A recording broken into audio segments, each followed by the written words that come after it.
let me ask about that real quick, because one of the things, I'm a huge history buff, which is why we're sitting here talking, because I love sharing stories from other people.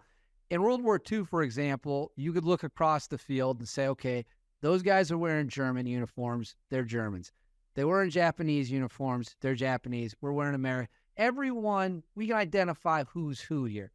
If you're in Iraq or you're in Afghanistan and someone's wearing civilian clothes, or I know 3 different guys that got shot in the same stack by a guy dressed as a woman in a burqa who had an AK and flipped it on him.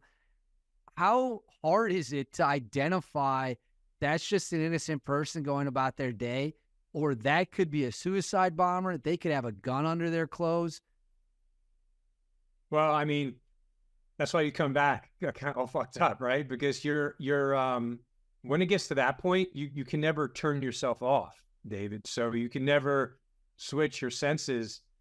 You're constantly on. If everybody is a threat, then there's only so much your body can take, and every woman walking across the road, every child, every male, you have to kind of have to watch them, watch their hands, watch what they're doing, who are they talking to, anybody on a phone, you're getting nervous, are they looking at me, are we about to get hit?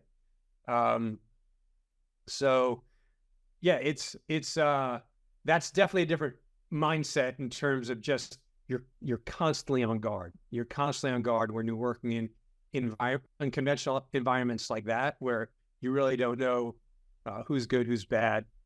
Everyone's waving at you, right? And you're waving back, and you're like, is this person really, are they waving at me because just because they are, and they're not really a good individual? So yeah, it's stressful. I just have a couple